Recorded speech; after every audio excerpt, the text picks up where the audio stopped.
sou o Alfa e Ômega, diz o Senhor Deus, aquele que é, que era e que há de vir, o Todo-Poderoso.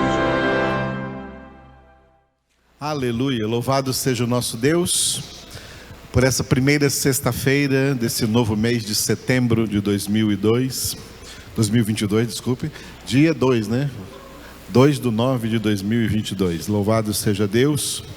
Vamos continuar nas nossas aulas, nossas ministrações, no nosso seminário Instituto Bíblico Cristo Vive.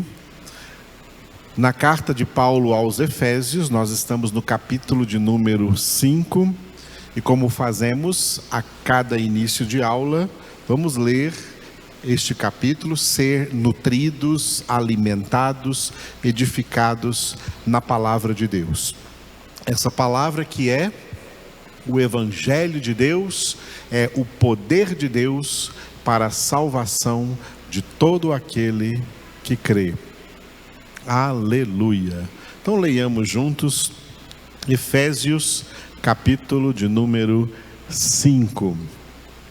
Sede, pois, imitadores de Deus, como filhos amados, e andai em amor, como também Cristo nos amou, e se entregou a si mesmo por nós, como oferta e sacrifício a Deus, em aroma suave. Mas a impudicícia e toda sorte de impurezas ou cobiça, nem sequer se nomeie entre vós, como convém a santos. Nem conversação torpe, nem palavras vãs ou chocarrices, coisas essas inconvenientes, antes, pelo contrário, ações de graças. Sabei, pois, isto: nenhum incontinente ou impuro ou avarento, que é idólatra, tem herança no reino de Cristo e de Deus. Ninguém vos engane com palavras vãs, porque por essas coisas vem a ira de Deus sobre os filhos da desobediência. Portanto, não sejais participantes com eles, pois outrora erais trevas, porém agora sois luz do Senhor. Andai como filhos da luz, porque o fruto da luz consiste em toda bondade e justiça e verdade, provando sempre o que é agradável ao Senhor. E não sejais cúmplices nas obras infrutíferas das trevas, antes, porém, reprovai-as. Porque o que eles fazem em oculto, o só referir é vergonha. Mas todas as coisas, quando reprovadas pela luz, se tornam manifestas, porque tudo que se manifesta é luz. Pelo que diz: desperta, ó tu que dormes, levanta-te de entre os mortos, e Cristo te iluminará. Portanto, vede prudentemente como andais, não como nécios, e sim como sábios, remindo o tempo, porque os dias são maus. Por esta razão, não vos torneis insensatos, mas procurai compreender qual a vontade do Senhor. E não vos embriagueis com vinho, no qual há dissolução, mas enchei-vos do Espírito, falando entre vós com salmos, entoando e louvando de coração ao Senhor, com hinos e cânticos espirituais, dando sempre graças por tudo a nosso Deus e Pai, em nome de nosso Senhor Jesus Cristo, sujeitando-vos uns aos outros no temor de Cristo. As mulheres sejam submissas ao seu próprio marido, como ao Senhor, porque o marido é o cabeça da mulher, como também Cristo é o cabeça da igreja, sendo este mesmo o Salvador do corpo. Como, porém, a igreja está sujeita a Cristo, assim também as mulheres sejam em tudo submissas ao seu marido.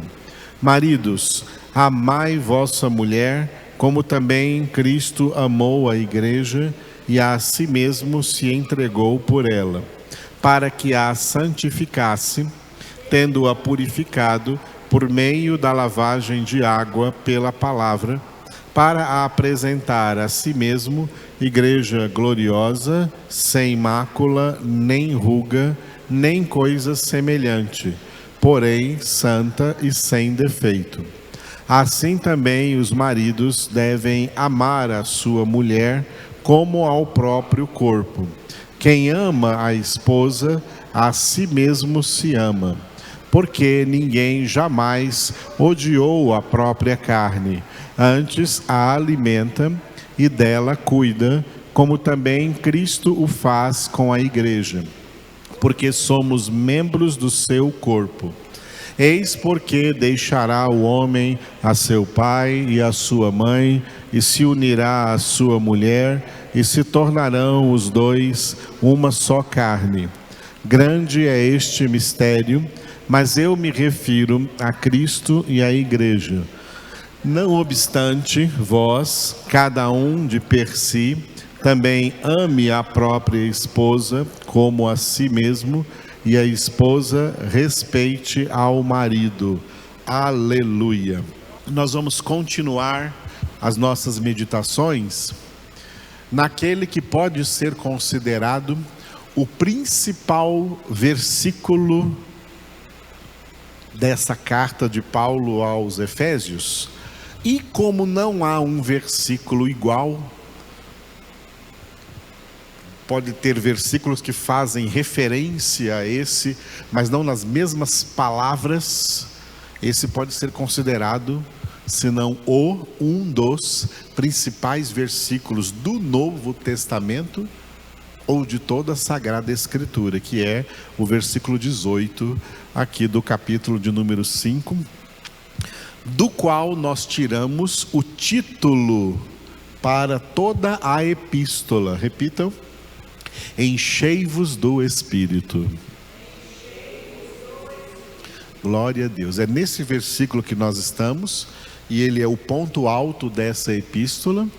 Este versículo, ele é o primeiro desse pequeno texto que vai do versículo 18 até o versículo 21, cujo título desse texto é, repita, Vida Plena.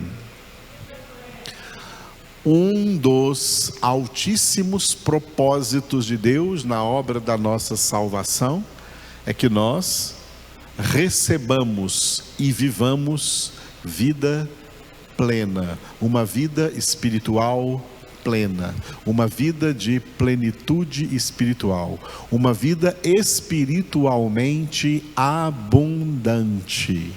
Deus não quer que seus filhos e suas filhas vivam uma vida espiritualmente fraca, pobre, medíocre.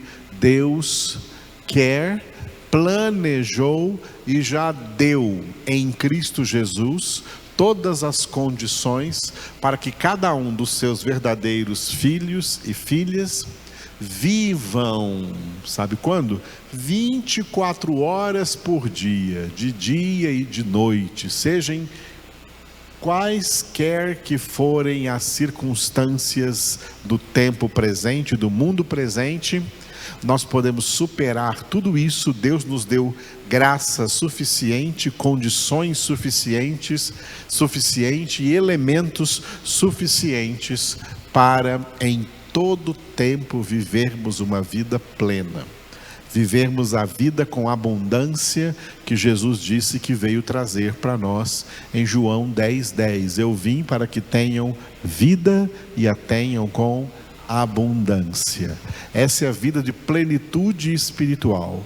É acerca disso. O segredo dessa vida espiritual é viver sempre enchendo-nos do Espírito Santo de Deus, sempre obedecendo essa ordem do versículo 18, no qual nós estamos: enchei-vos do Espírito.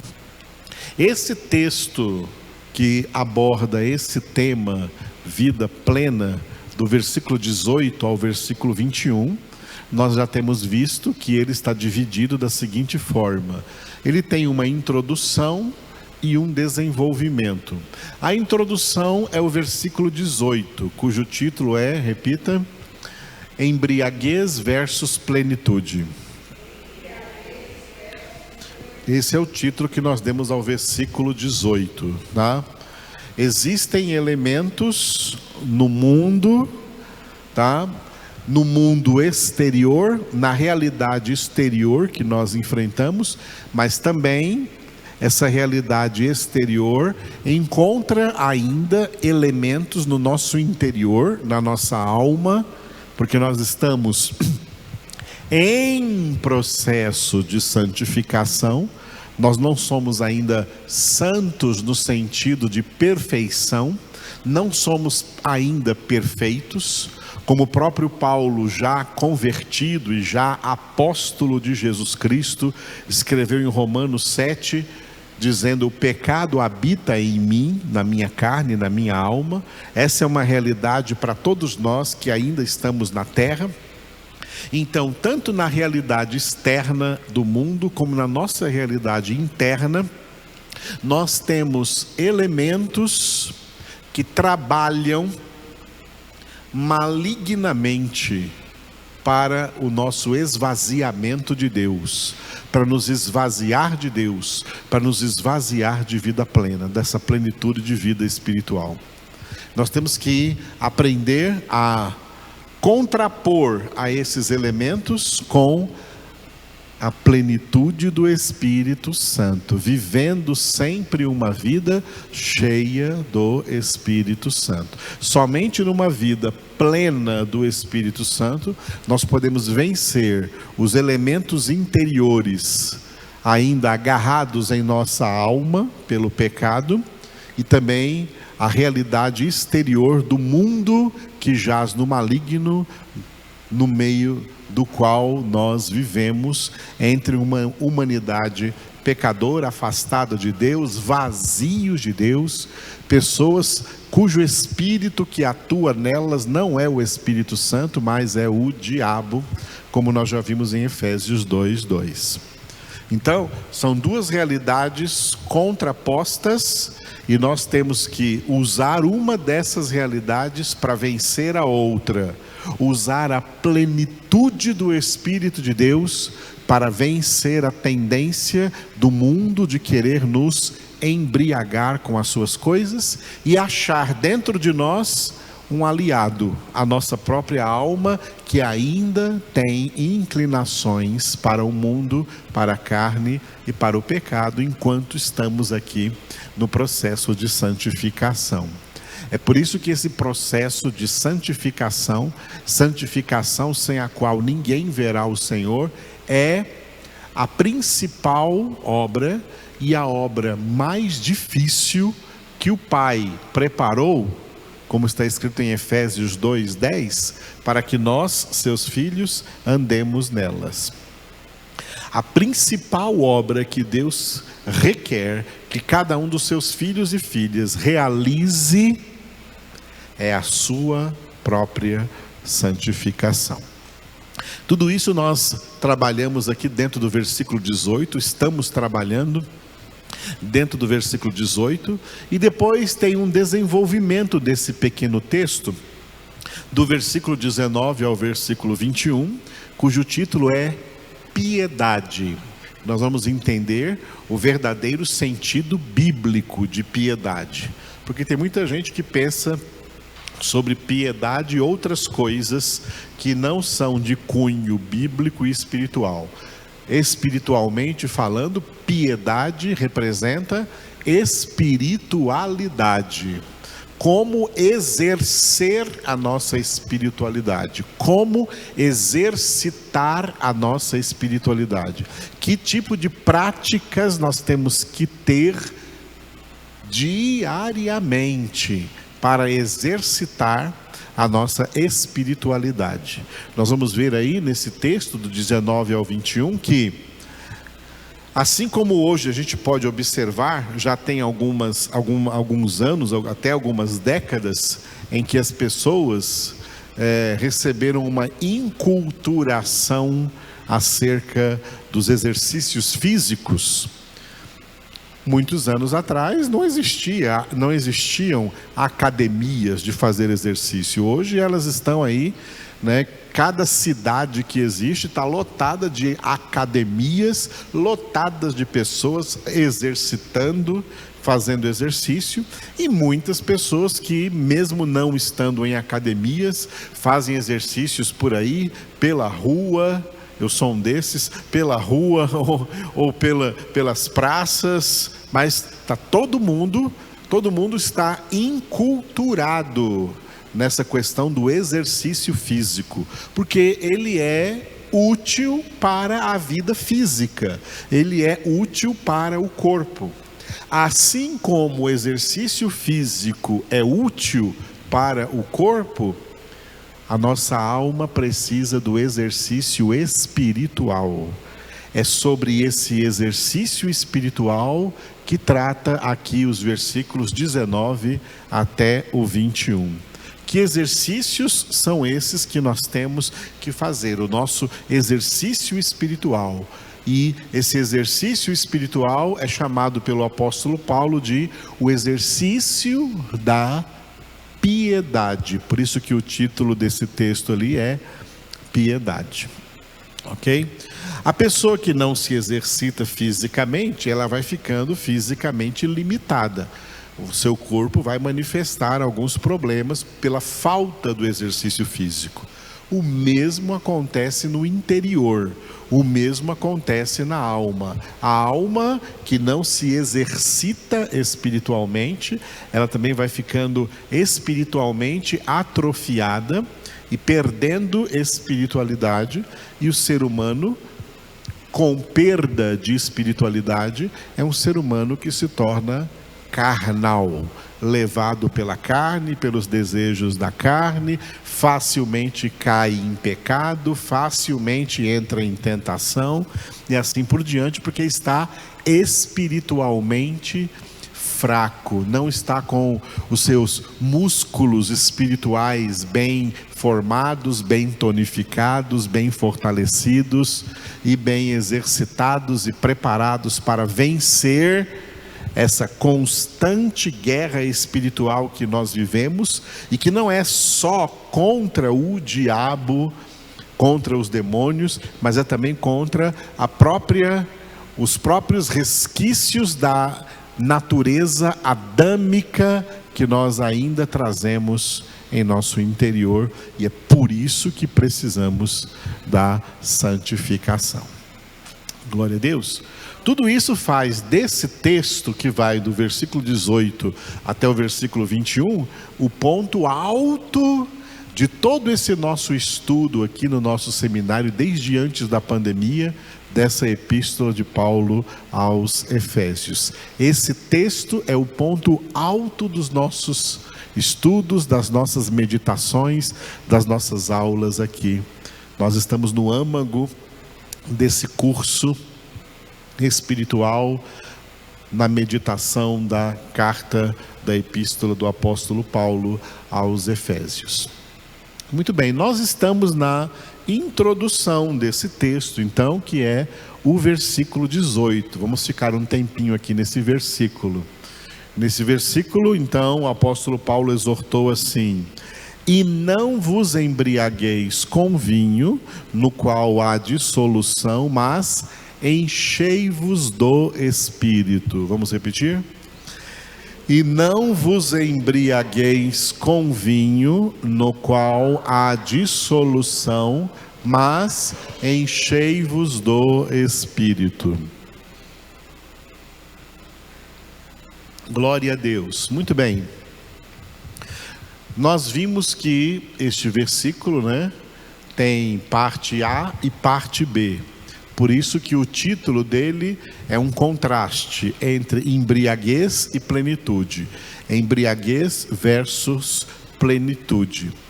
Paulo começa com o elemento negativo, que é a parte A do versículo, a embriaguez. E não vos embriagueis com vinho no qual há dissolução.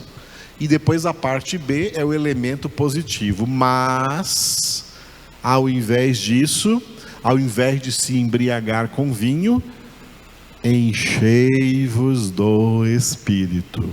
O Espírito aí está com letra maiúscula porque se trata do Espírito Santo de Deus. Muito bem. Nós vamos terminar ainda a parte A, o elemento, a exortação negativa. Exortação negativa é uma exortação para o que não devemos fazer, e exortação positiva é uma exortação para aquilo que devemos fazer. O que não devemos fazer? Não vos embriagueis com vinho no qual há dissolução. Eu expliquei na aula passada, da semana passada, que esse texto, como muitos na Bíblia, não como todos, mas como muitos na Bíblia, é um texto que sofre uma dupla interpretação. Existem textos na Bíblia que eles têm uma dupla interpretação. Tem textos na Bíblia que não tem dupla interpretação, é só uma interpretação. Mas tem textos na Bíblia que tem duas interpretações, tá? Esse texto tem duas interpretações, tá? Não vos embriagueis com vinho, no qual há dissolução, tem duas interpretações. A interpretação literal e a interpretação espiritual. A interpretação literal foi a que nós trabalhamos na aula passada, da semana passada. Pela interpretação, pela interpretação literal aqui, né, nós tomamos esse texto como referindo-se ao uso de bebidas alcoólicas. Foi o que nós trabalhamos, né? Foi o que nós trabalhamos na semana passada. E para concluir aquilo que nós falamos na semana passada, né? Ainda hoje pela manhã, eu estava orando aqui no livro dos Provérbios, né? E Deus me deu um versículo só para encerrar essa interpretação literal em relação à bebida alcoólica, que é no versículo, Provérbios capítulo 20, versículo 1. Provérbios capítulo 20, versículo 1. O vinho é escarnecedor e a bebida forte alvoroçadora.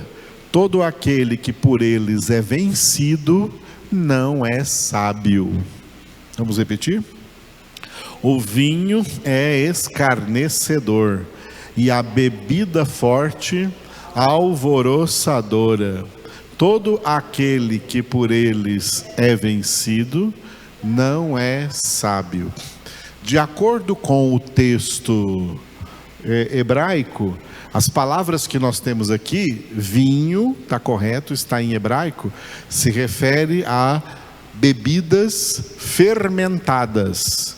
E o que traduziram aqui por bebida forte são bebidas destiladas, tá? Bebidas destiladas.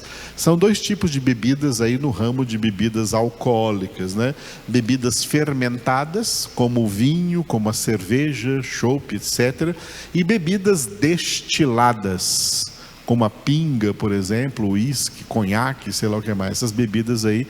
Então, bebidas. E aqui o versículo 1 cita os dois tipos de bebidas alcoólicas fermentadas, e representadas aqui pelo vinho, e bebidas alcoólicas destiladas, representadas aqui por bebida forte. Então, o vinho, ou seja, toda bebida fermentada, alcoólica fermentada, como toda bebida alcoólica fermentada, o vinho é escarnecedor.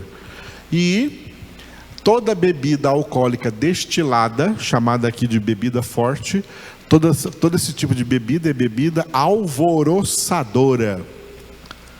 E todo aquele que por essas bebidas alcoólicas é vencido, não é sábio. Não é sábio, é nécio.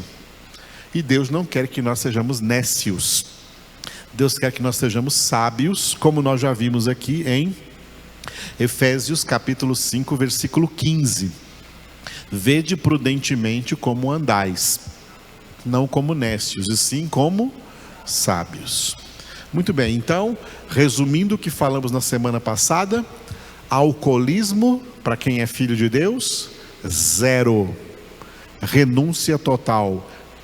Verdadeiros filhos de Deus, verdadeiras filhas de Deus, não colocam nenhum tipo de bebida alcoólica em sua boca, em nenhuma circunstância, em nenhuma situação, em nome de Jesus. Essa é a interpretação literal.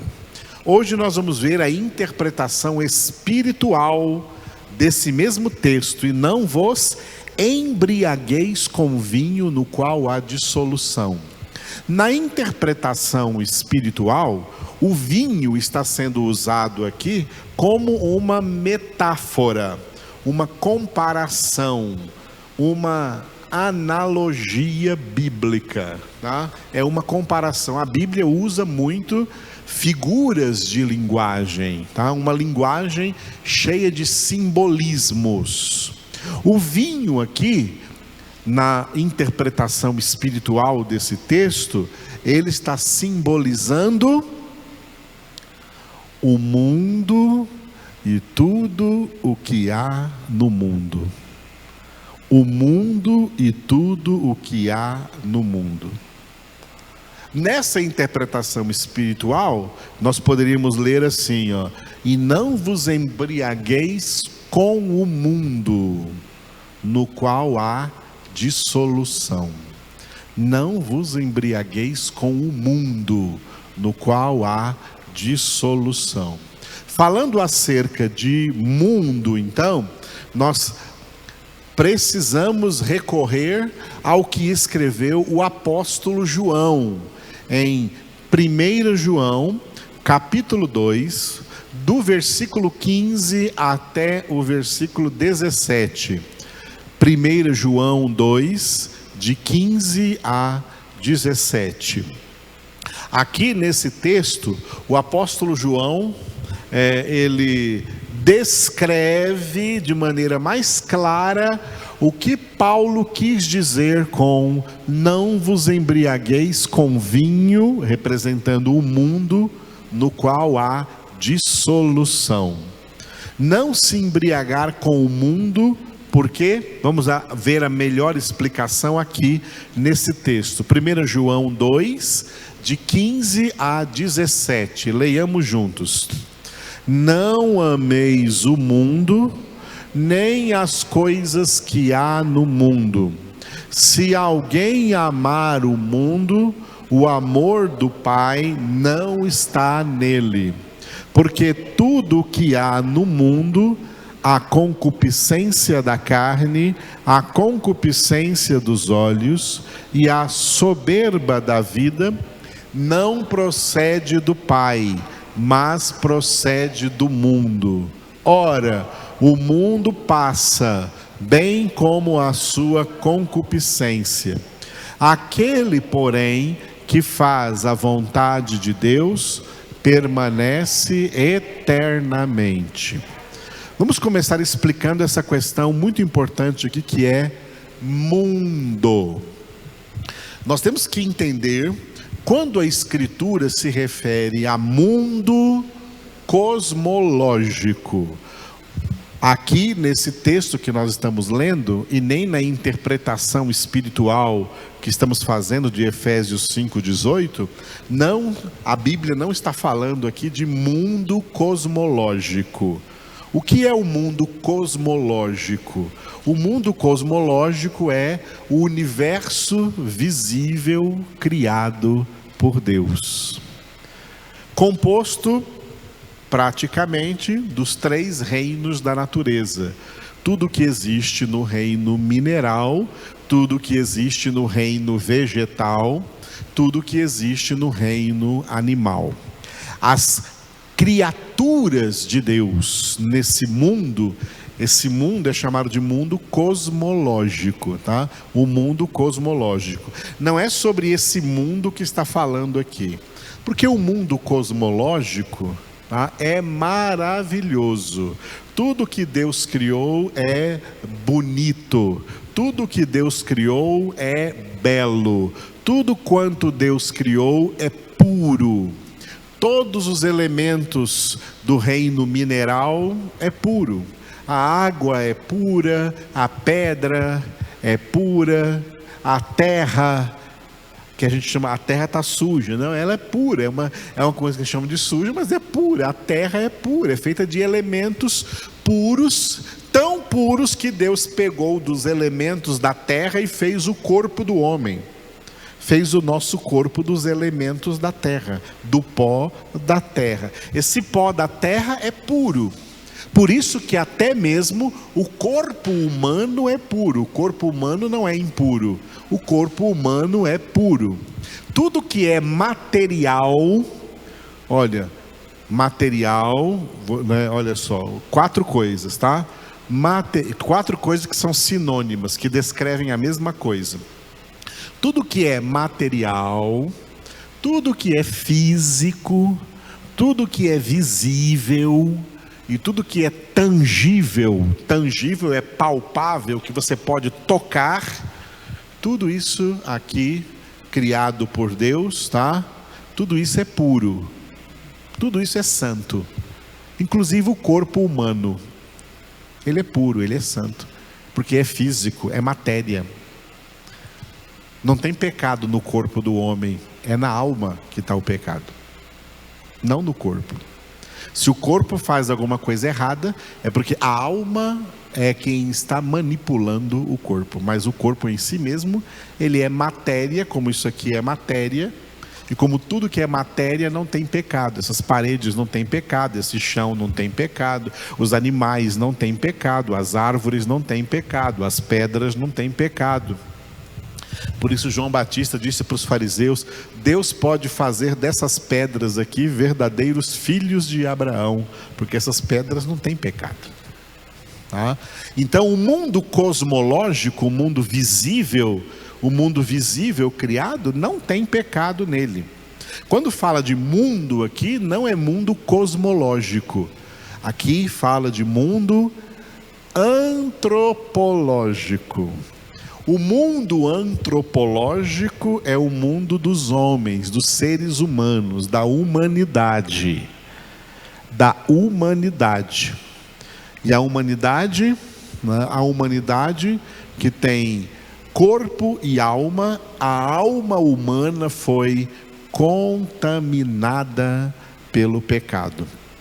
A alma humana é pecadora e por isso está escrito em Romanos 3:23, todos pecaram e carecem da glória de Deus, ou em outra tradução, destituídos foram da glória de Deus. E Romanos 6:23, o salário do pecado é a morte. Todos pecaram e o salário do pecado é a morte. O pecado entrou na natureza humana na sua origem. Quando foi a origem? Logo após Deus haver criado o homem à sua imagem e semelhança. Gênesis capítulo 1 e capítulo 2. No capítulo 3, o pecado entrou na origem da natureza humana. E por isso, a partir daquela data, todo ser humano já vem ao mundo concebido, gerado e nascido em pecado, como Davi descreveu no Salmo 51, versículo 5: eis que nasci em pecado, eis que nasci na iniquidade, em pecado me concebeu minha mãe. Quando Davi disse isso, ele estava escrevendo o Salmo 51, compondo o Salmo 51, sob a inspiração do Espírito Santo, falando de uma realidade que não era particular dele, mas uma realidade geral de todos os seres humanos. A humanidade é uma humanidade pecadora, e a prova disso, basta ver os noticiários de todos os dias. e de todas as épocas. Em todas as épocas do desenvolvimento, do crescimento, da multiplicação da humanidade sobre a terra, sempre foram tempos de guerra, de conflito, de briga, de desentendimento, de homicídios, de derramamento de sangue, de feminicídio, de adultério, de estupro, de todo tipo de impureza, mentira, orgulho, inveja, ciúme, prepotência, violência, arrogância, injustiça. Tudo isso está em todos os noticiários de todos os dias na história da humanidade, e por isso o profeta Oséias foi instrumento de Deus para dizer uma palavra muito forte em relação ao mundo, que está em Oséias capítulo 4, versículos 1 e 2. Oséias capítulo 4, versículos 1 e 2. Leiamos juntos. Ouvi a palavra do Senhor, vós, filhos de Israel, porque o Senhor tem uma contenda com os habitantes da terra, porque nela não há verdade, nem amor, nem conhecimento de Deus. O que só prevalece é perjurar, mentir, matar, furtar e adulterar, e há arrombamentos e homicídios sobre homicídios. Esse é um texto que revela a realidade de toda a vida humana na terra, em todos os tempos, em tempos passados, no tempo presente e nos tempos futuros, até que essa história acabe, até que o Senhor venha colocar um ponto final nessa história da humanidade. Enquanto houver história humana na terra, o Senhor, como diz o versículo 1 aí, tem uma contenda com os habitantes da terra. Sabe o que isso significa? Deus não está nada feliz, nada contente, nada alegre com os habitantes da terra, não. Tá? Deus tem uma contenda. Deus não está a favor dos habitantes da terra. Deus está contra. Contenda é isso. Deus está contra os habitantes da terra. E por quê? Porque nessa terra, por causa da humanidade pecadora e por causa dos seus pecados, não há verdade. A verdade, a palavra de Deus está aqui, mas eles não querem. Não há amor.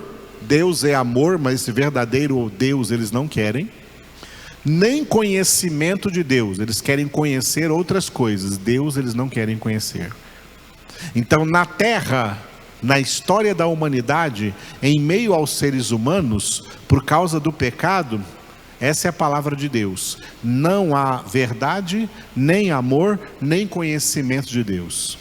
O que só prevalece na terra, na história da humanidade, é perjurar, que é jurar falso, mentir, por isso que o diabo que domina o mundo é o pai da mentira, matar. Vamos parar um pouco nesse matar, porque tem um mandamento, um dos 10 mandamentos que diz: não matarás. Não matarás. As maiores fortunas da humanidade, de todas as nações da terra, estão investidas em armas para matar os próprios seres humanos. Tá? É onde as nações mais gastam o seu dinheiro, no armamento, tá? Nos instrumentos bélicos, nas armas de guerra, armas capazes de matar. E eles não estão preocupados em matar bichos, são armas para matar gente, armas para matar seres humanos. O que é gasto com armas sustentaria 7 bilhões de pessoas na humanidade, sem deixá-las por toda a sua vida sem passar fome, vivendo uma vida digna e tendo alimentação todos os dias, sem nenhuma miséria, sem nenhuma fome no planeta. Mas eles preferem investir isso em armas. E armas é sinônimo de matar, tá? É sinônimo de matar. Tem gente que fala que é contra o aborto, mas é a favor de armas. São hipócritas, porque arma é sinônimo de matar pessoas, de matar gente, tanto quanto o aborto.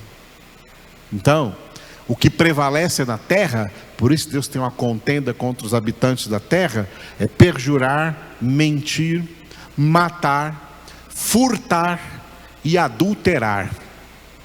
E há arrombamentos e homicídios sobre homicídios. Isso é o que prevalece na terra. Isso é o que prevalece aí no mundo antropológico, tá? No mundo antropológico, no mundo dos homens.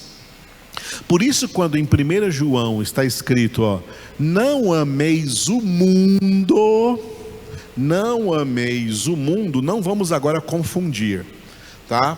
Não ameis o mundo, está se referindo ao mundo antropológico, mas não no sentido que nós não devemos amar os homens, os seres humanos, porque nós devemos, tá? É cristão e é espiritual, é prerrogativa do homem espiritual amar todos os seres humanos, amar todas as pessoas. Por isso que Jesus foi até o ponto de dizer: amai os vossos inimigos, fazei o bem aos que vos odeiam, orai pelos que vos perseguem, abençoai-os e não os amaldiçoeis. Nesse mundo, nós cristãos temos que ser verdadeiros cristãos e instrumentos do amor de Deus para com todas as pessoas. Amar a todo mundo. Nunca pagar o mal com o mal, pagar o mal com o bem, pagar o ódio com o amor, amar a quem não gosta de nós, amar a quem nos odeia. Jesus disse: se vocês só amam aqueles que também amam vocês, o que estão fazendo de extraordinário? Qualquer pessoa que não é convertida também ama aqueles que amam a eles. Nós temos que amar a todas as pessoas, mesmo aquelas que não gostam de nós. Então não é esse o sentido que está escrito aqui em 1 João 2,15, quando diz: não ameis o mundo, não é não amar as pessoas. As pessoas nós temos que amar. Qual é o mundo que nós não temos que amar? É o sistema mundano, o sistema mundanista, o mundanismo, esse sistema que envolve o estilo de vida dos pecadores, o estilo de vida da humanidade pecadora, a humanidade sem Deus, que não leva Deus em consideração nessa terra. Esse estilo de vida, dominado por esse sistema que se chama mundanismo, e numa palavra mais técnica se chama secularismo. O mundo é o presente século. Por isso Paulo usou essa palavra em Romanos capítulo 12, versículo 2. Não vos conformeis com este século. Século ali não é um período de 100 anos, um século de 100 anos. Século ali é o mundo. O mundo nesse sistema que a humanidade junta vai criando, tá? Esse sistema que influencia a cultura humana, que influencia a moda humana, que influencia todo o conceito de felicidade humana, todo o conceito de vida humana na terra, influenciado por esse mundanismo, por esse secularismo que é estilo de vida sem Deus. Estilo de vida que não leva Deus em consideração. E esse grupo de seres humanos dessa humanidade se divide em dois: aqueles que nem sequer tocam no nome de Deus, não querem nem saber de Deus, e aqueles que tocam no nome de Deus, têm até muito Deus na sua boca, mas por causa de tradicionalismos religiosos. E os tradicionalismos religiosos também fazem parte do secularismo, também fazem parte do mundanismo. O verdadeiro cristianismo bíblico não é religião, é vida espiritual que Jesus veio trazer. Toda religiosidade, Jesus é contra toda religiosidade. O que Jesus diz para religiosos está bem descrito lá quando ele falou com um grupo de religiosos em Mateus capítulo 23, e ele encheu aqueles religiosos de elogios, ao dizer para eles assim: vocês são raça de víboras, cobras venenosas, sepulcros caiados, hipócritas. Isso é o efeito da religiosidade. A religiosidade é uma fábrica de raça de víboras, é uma fábrica de cobras venenosas, é uma fábrica de sepulcros caiados. A religiosidade é uma fábrica de hipocrisia. Jesus não veio formar homens religiosos, mas homens espirituais. Não veio formar mulheres religiosas, veio formar mulheres espirituais, pessoas cheias do Espírito Santo. A religiosidade do mundo faz parte do secularismo no mundo. Por isso que a religiosidade no mundo, ela é aprovada pelo mundo, ela é abraçada pelo mundo. A religiosidade no mundo, ela é respeitada no mundo. Enquanto que a verdadeira espiritualidade sempre foi e sempre será odiada no mundo e perseguida no mundo. Verdadeiros homens e mulheres espirituais na história foram perseguidos, presos e mortos, a começar do próprio Santo Filho de Deus, Jesus Cristo. Religiosidade não é perseguida assim, não. Religiosidade é aceita no mundo. Espiritualidade é perseguida no mundo. Então, faça uma grande diferença entre essas duas coisas. Religiosidade versus espiritualidade. São duas coisas contrárias, não são a mesma coisa. Então a religiosidade faz parte de tudo que é mundano, faz parte de tudo que é secular. Quando fala aqui então em 1 João 5,2, não ameis o mundo, não é não amar as pessoas nós temos que amá-las, mas é não amar esse estilo de vida que elas vivem, não amar as coisas que elas amam, não gostar das coisas que elas gostam, não buscar as coisas que elas buscam. Por quê? Olha, não ameis o mundo, nem as coisas que há no mundo. Por que razão? Porque se alguém amar o mundo, o amor do Pai não está nele. Vamos entender bem esse versículo 15 aqui, ó. O que significa isso aqui, o amor do Pai não está nele? Porque alguém pode enxergar aqui um outro sentido. O sentido aqui é, se alguém amar o mundo, Deus não o ama. Deus não o ama. O que está sobre essa pessoa não será o amor do Pai. O que estará sobre essa pessoa será a ira do Pai. Tá? Será a ira do Pai, como está escrito em João 3,36. Tá? Como está escrito em João 3,36. Por isso, quem crê no Filho tem a vida eterna. O que todavia se mantém rebelde contra o Filho, não verá a vida, mas sobre ele permanece o amor de Deus? Não, permanece, o verbo está no presente, no momento presente, agora mesmo. Sobre ele permanece a ira de Deus. Toda pessoa mundana, não convertida, e que nós cristãos temos que amá-las, a ira de Deus está sobre elas.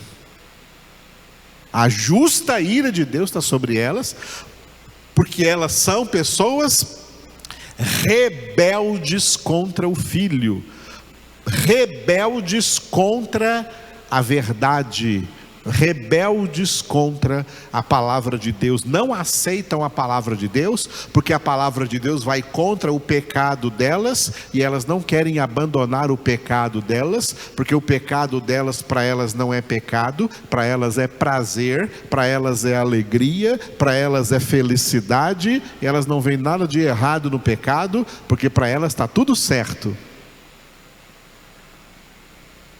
A ira de Deus está pesando sobre eles, e é por isso que eles são chamados aqui, como nós já vimos anteriormente, em Efésios capítulo 2, versículo 3, eles são chamados de filhos da ira. Efésios 2, capítulo 3, são filhos da ira, não são filhos do amor, são filhos da ira. Quem verdadeiramente experimenta o amor de Deus são os verdadeiramente convertidos, e que por serem verdadeiramente convertidos estão lutando e até mesmo sofrendo para operar a sua própria santificação, para perseverar até o fim na sua santificação. Esses têm o Espírito de Deus, esses têm o amor de Deus, que é derramado em nossos corações pelo Espírito Santo, que nos foi outorgado, como está escrito em Romanos 5:5. Esses têm o Espírito de Deus que produz nele o seu fruto, como está escrito em Gálatas 5:22, 23. Esse fruto tem 9 características. O fruto do Espírito é amor, alegria, paz, longanimidade, benignidade, bondade, fé, mansidão, domínio próprio.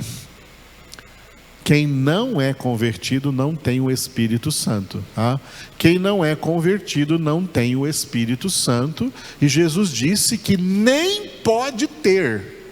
Quer ver Jesus dizendo que nem pode ter?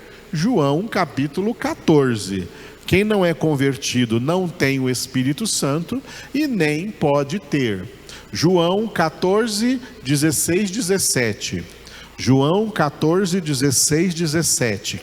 E eu rogarei ao Pai, e Ele vos dará outro Consolador, a fim de que esteja para sempre convosco. Quem é esse outro Consolador? Versículo 17, é o Espírito da verdade.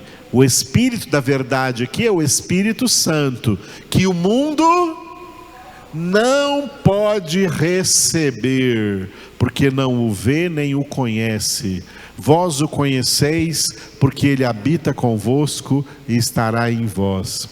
Se o mundo não pode receber o Espírito Santo, e o amor de Deus só é derramado no coração pelo Espírito Santo, então quem não tem o Espírito Santo também não tem o amor de Deus na vida dele.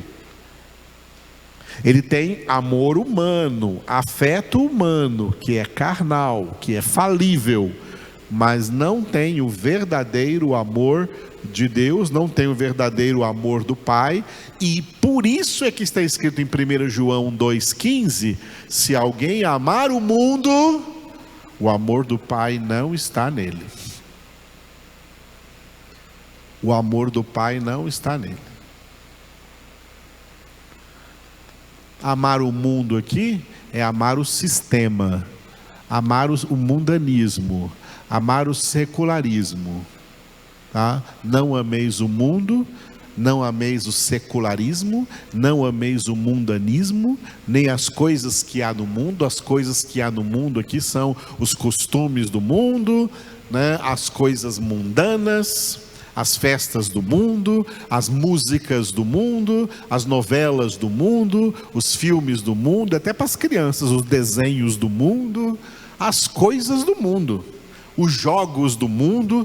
eu fiquei escandalizado quando um dia eu fui fazer uma pesquisa e ver como meninos e meninas, crianças passando da infância para a adolescência, e crianças na adolescência, passando da adolescência para a juventude, como são aficionados em jogos de videogame. Nesse momento que eu estou aqui pregando para vocês, tem milhões de meninos e meninas jogando videogame. Jogos que não edificam a eles em nada, que não edificam a eles, não trazem para eles o Senhor, colocam eles no mundo fictício, e no mundo fictício já que envolve violência, que envolve sensualidade, que envolve maldade, que envolve roubo, que envolve mortes, que envolve armas, e todas essas coisas, tá? E a cabeça dessas crianças, adolescentes, jovens, já é desde a sua infância formada nisso. Dá uma pesquisa nos sites de videogames, de games que tem por aí, porque tem muitos construtores novos aí, de novos jogos. Isso nunca acaba, é uma roda viva que está em progresso aí no mundo.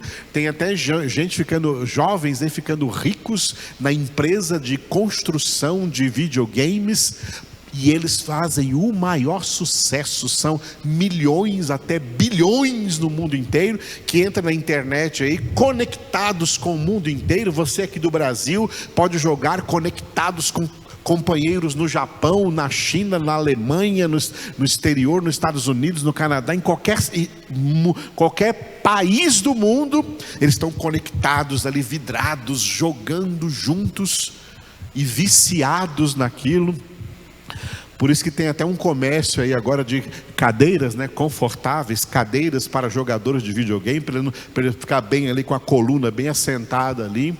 E vocês não sabem, eu já vi casos de jovens que não saem da frente do videogame, do console de videogame, nem para ir no banheiro. E para não ter que ir no banheiro, eles usam fraldas geriátricas, para não largar o jogo nem para ir no banheiro. E ali a mãe deles traz a comida para eles comerem, geralmente bebidas líquidas, comerem rapidamente, para não interromper o jogo deles.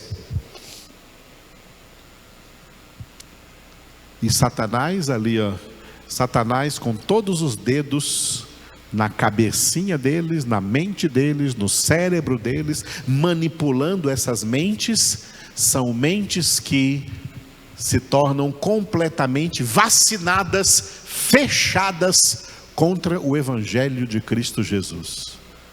O Evangelho não entra nessas vidas. O dono deles é o pai da mentira, o mestre das ilusões. O dono deles é Satanás. Deus não entra nessas mentes. Olha como o diabo domina as mentes, domina as emoções, domina o comportamento dos seres humanos. Isso é o mundanismo, isso é o secularismo, isso é como o mundo embriaga, como o mundanismo embriaga as almas das pessoas. E por isso o sentido espiritual, a interpretação espiritual de Efésios 5:18, não vos embriagueis com vinho, não vos embriagueis com o mundo. Não ameis o mundo, nem as coisas que há no mundo. Se alguém amar o mundo, o amor do Pai não está nele. Por quê? Versículo 16 diz por quê. Neste versículo 16 de 1 João 2, tem uma coisa que se chama generalização. Esse versículo faz uma generalização ao dizer que tudo, não são algumas coisas. Eu citei aqui algumas coisas. Games é uma dessas muitas coisas. Alcoolismo é uma dessas muitas coisas. São muitas outras. E generalizando tudo, para não ficar citando só uma ou outra coisa, tudo o que há no mundo é concupiscência. Por isso tudo o que há no mundo é aquilo que nós lemos em Oséias capítulo 4, versículos 1 e 2. Tudo que não há no mundo, não há verdade, não há amor e não há conhecimento de Deus. Tudo que há no mundo, o que prevalece no mundo, é concupiscência, é pecado, é o domínio de Satanás. E aqui João traz, a concupiscência da carne, a concupiscência dos olhos e a soberba da vida. E diz que essas três coisas não procedem do Pai, mas procede do mundo. Do mundo então procede a concupiscência da carne, a concupiscência dos olhos e a soberba da vida. São três elementos que estão associados à alma humana, a alma humana contaminada pelo pecado. A alma humana contaminada pelo pecado, ela está sendo aqui chamada de carne. Aonde nós lemos carne aqui, se refere à alma. Poderia dizer assim, a concupiscência da alma. A alma aqui é a carne. A carne é a natureza humana contaminada pelo pecado. E a natureza humana contaminada pelo pecado, ela é uma natureza concupiscente. O que é concupiscência? Concupiscência é uma má inclinação. Uma má inclinação é uma má tendência, uma tendência ruim, uma tendência errada, uma tendência má. Por causa do pecado, a nossa alma não tem uma tendência para o bem, ela tem uma tendência para o mal. Por causa do pecado, a nossa alma não tem uma tendência para a santidade, ela tem uma tendência para o pecado. Tanto que para a santidade, nós temos que nos esforçar, mas para o pecado, você não tem que se esforçar, é fácil pecar. O tanto que é difícil ser santo, é fácil pecar, porque a tendência para o pecado já está na alma, mas a tendência para ser santo não está na alma. Para ser santo tem que se esforçar, e por isso Jesus disse em Mateus capítulo 11, versículo 12, que o reino dos céus é conquistado por meio de esforço. Os que se esforçam é que o conquistam. Esse esforço é a santificação. Para nos santificar, nós temos que empregar esforço. Para pecar, não. Para pecar é um queijo redondo descendo a ladeira. É rapidinho. Desce na maior facilidade. Para pecar é na maior facilidade. Seja em pensamentos, seja em palavras, seja em atos, para pecar é a maior facilidade. Tá? Por quê? A tendência para o pecado está em nós, está grudada na nossa alma, e essa tendência leva esse nome bíblico aqui, de concupiscência. Concupiscência é essa tendência natural, essa inclinação natural. A inclinação, a concupiscência da carne está dizendo aqui que a tendência natural da nossa alma é ir para o lado errado. E isso desde que nós fomos concebidos, gerados e nascidos. No livro de Provérbios, outro versículo lá no livro de Provérbios é esse aqui, que a estultícia nasce ligada ao coração da criança, à alma da criança, e é a vara da disciplina que vai tirar essa estultícia dela. já nasce ligada no coração, na alma da criança. Essa concupiscência já vem lá desde a concepção.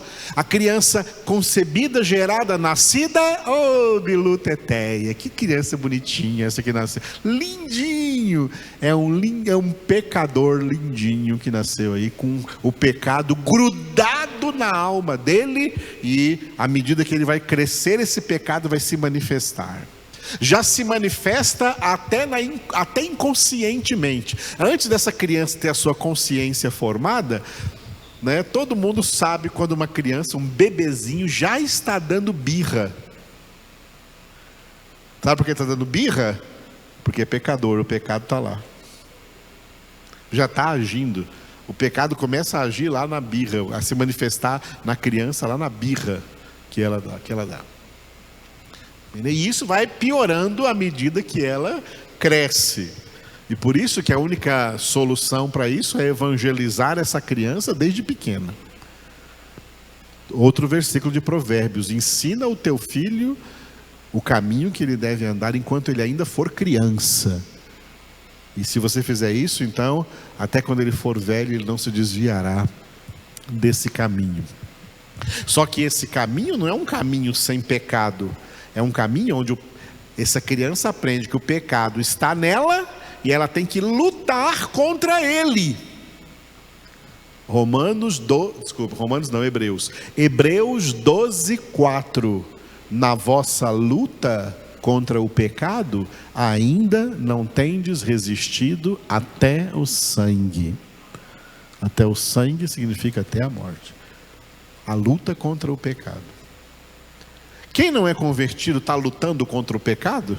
Coisa nenhuma, está totalmente dominado pelo pecado, está totalmente levado pelo pecado, que dependendo das circunstâncias, da personalidade, da formação familiar, do contexto em que cada um viveu, vai se manifestar tipos diferentes de pecado. Mas todos são dominados, controlados pelo pecado, porque cada um segue a sua concupiscência. Olha só, cada um segue o seu coração. Existe até uma linguagem humanista por aí, não é uma linguagem bíblica, não é uma linguagem cristã, não é uma linguagem espiritual, é uma linguagem humanista, uma linguagem decaída, que dá para as pessoas assim entre aspas, bom conselho: siga o seu coração, faça o que o seu coração está pedindo, siga o seu coração. E sabe para onde ele vai te levar? Lá para o meio do lago de fogo e de enxofre. É para lá que o teu coração vai te levar, porque o coração é corrupto. Amanhã vamos falar sobre a corrupção humana, começando no livro de Neemias. E vamos tocar na definição de corrupção humana que Deus falou através de Jeremias, capítulo 17, versículo 9. Jeremias 17, 9. Enganoso é o coração e desesperadamente corrupto. Enganoso é o coração mais do que todas as coisas e desesperadamente corrupto. Quem o conhecerá? Então, amados, na santificação, nos esforçamos contra a corrupção presente em nossas almas, para nos santificar até o fim da nossa carreira nessa terra. Porque para ser santo tem que se santificar, mas para ser santo tem que se esforçar, mas para pecar, é rápido, é fácil, porque a alma já tem essa tendência, já tem essa concupiscência, que é aqui a concupiscência da carne. Aí João cita também aqui a concupiscência dos olhos. Os olhos aqui não representam apenas os olhos, o que você vê. Os olhos aqui estão representando os 5 sentidos da alma. A alma foi contaminada pelo pecado nos 5 sentidos. A alma tem 5 sentidos que liga a alma com o corpo, porque no corpo tem os órgãos dos sentidos. Os sentidos estão na alma e os órgãos dos sentidos estão no corpo, tá? Os sentidos da alma foram contaminados pelo pecado. Os sentidos da alma são então a visão, a audição, olfato, paladar e o tato. Cada um desses sentidos se liga com um órgão no nosso corpo. É assim que a alma se liga com o corpo. A visão se liga com os olhos, né? Os olhos. A audição se liga com os ouvidos. O olfato se liga com o nariz. O paladar se liga com a língua. E o tato se liga com o maior órgão do corpo humano, que é a pele humana, tá? Então, os sentidos da alma se ligam com os órgãos dos sentidos no corpo. Os olhos estão aqui apenas representando um desses sentidos, que representando todos esses sentidos, né? E um deles é a visão, que se liga no corpo com os olhos. Mas aqui onde está a concupiscência dos olhos, representa a concupiscência emocional, a concupiscência sensitiva, a concupiscência sentimental da alma. Portanto, aqui, concupiscência dos olhos representam sentimentos humanos, emoções humanas desviadas de Deus e que impulsionam as pessoas para o pecado, para cada vez mais viverem longe de Deus. Por isso que o emocionalismo, o sentimentalismo se transformou em um dos instrumentos de Satanás para dominar sobre a humanidade, para dominar sobre as pessoas, por meio da manipulação de sentimentos, manipulação de emoções, que eu terminei a aula da semana passada falando sobre isso, quando eu falei sobre catarsis, que é uma manifestação emocional forte, uma grande descarga emocional que as pessoas experimentam e buscam aí no mundo, porque elas pensam que felicidade é se sentir desse jeito, tá? Sentir, quando elas se sentem bem, então elas se sentem felizes. Oh, que felicidade! E não sabe que estão num mundo de ilusões. Felicidade é uma coisa falsa. Deus não nos faz felizes, Deus nos faz alegres. Alegria é diferente de felicidade.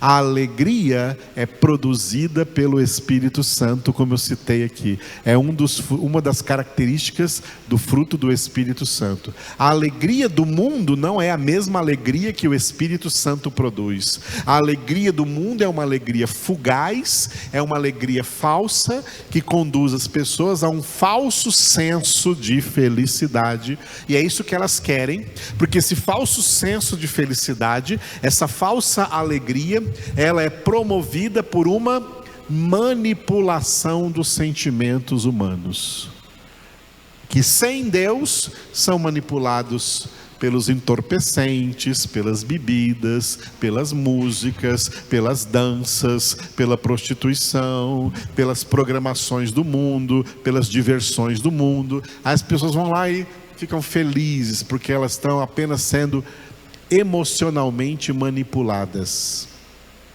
E essa manipulação das emoções acontece porque a alma, contaminada pelo pecado, é formada de mente, de emoções e de vontade. Portanto, as emoções, como parte constituinte da alma humana, as emoções foram contaminadas pelo pecado, e elas estão aqui sendo representadas por essa frase, concupiscência dos olhos. Concupiscência dos olhos aqui representa a tendência das emoções humanas para o pecado, para gostar do pecado e não para gostar das coisas espirituais. Não gostam das coisas espirituais. As coisas espirituais para eles são coisas chatas, coisas carolas. Não queremos isso, queremos coisas mais alegres. E aí eles são enganados por causa da concupiscência dos olhos. Porque é isso, a fantasia, esse mundo de fantasia e de ilusões que o diabo cria para deslumbrar, para encantar essas pessoas, até que elas estejam todas muito bem lá, reunidas para sempre, no lago de fogo e de enxofre, no lugar de eterna condenação, onde Satanás e os demônios também estarão. Que tristeza! Isso é concupiscência dos olhos. Tudo que há no mundo é concupiscência da carne, ou concupiscência da alma, concupiscência dos olhos, ou concupiscência das emoções. E por último ele cita a soberba da vida. A soberba da vida é uma coisa tão terrível. Soberba e orgulho é a mesma coisa, tá? Soberba e orgulho é a mesma coisa, e a Bíblia diz que Deus resiste os soberbos e dá graça aos humildes, tá? A soberba é uma coisa tão terrível que ela é assim, ó. Nós temos um problema muito sério, nós seres humanos. Eu preguei isso aqui domingo passado à noite. Nós temos um problema muito sério, e esse problema se chama pecado, e esse problema é um erro. Esse erro tem que ser corrigido, e correção é uma das coisas que nós, como seres humanos naturais, abominamos. Por que as pessoas não gostam de ser corrigidas? E isso desde a mais tenra idade. Não gostam de ser corrigidas. Sabe por que elas não gostam de ser corrigidas? Porque o pecado produziu nelas uma soberba natural. E toda correção, ela como que traz para a pessoa um sentimento que ela não gosta. A correção traz para a pessoa um sentimento de humilhação. Você está me humilhando, eu não estou gostando disso. Eu não estou gostando de receber essa humilhação. E o que faz a gente não gostar de humilhação é porque nós somos soberbos. É porque nós somos naturalmente soberbos, naturalmente orgulhosos, e não gostamos de ser corrigidos. Olha como o pecado é uma coisa tão maligna, tão malévola, que colocou o homem no erro e vacinou o homem contra qualquer tentativa de correção desse erro. O homem está no erro e não pode ser corrigido, porque ele não suporta a correção. Ninguém vai me corrigir não, porque eu sou o dono da minha vida, eu faço o que eu quero. A soberba faz o homem se posicionar dessa forma.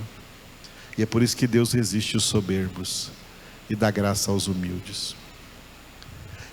Pessoas embriagadas pelo mundo, elas vão seguindo a concupiscência da carne, elas vão seguindo a concupiscência dos olhos, elas vão seguindo a soberba da vida, e elas vão seguindo, Efésios 2:2, o curso desse mundo, do príncipe da potestade do ar, do espírito que atua nos filhos da desobediência. Por isso, a interpretação espiritual de Efésios 5:18 é: não vos embriagueis com o mundo. O mundo quer te embriagar, o mundanismo quer te embriagar. As coisas do mundo são criadas para chamar a sua atenção, para sua alma desejar, para sua alma gostar, e se te fisgar, como o peixe é fisgado lá no anzol, porque ele gostou da minhoquinha que estava pendurada lá, ele gostou da isca que estava pendurada lá. As coisas do mundo são iscas para que as pessoas que vão desejando essas iscas fiquem para sempre prisioneiras, aprisionadas, prisioneiras do príncipe desse mundo e levadas juntamente com ele para a justa condenação. Por isso, na aula que vem vamos ver o lado positivo aqui, que é enchei-vos do Espírito Santo. E encher-se do Espírito Santo é exatamente a única forma de combater o assédio que o mundo faz para nos afastar de Deus, para nos embriagar com as coisas do mundo, nos encantar com as coisas do mundo, nos atrair com as coisas do mundo e nos afastar de Deus. Aleluia. Não vos embriagueis com o mundo. Ainda tem uma pequena coisa a dizer aqui, que hoje não dá tempo. Como que essa embriaguez começa? Essa embriaguez, ela é um processo.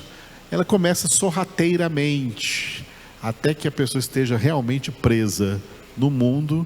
E na aula que vem eu vou começar falando isso, antes de passar para a parte B desse versículo.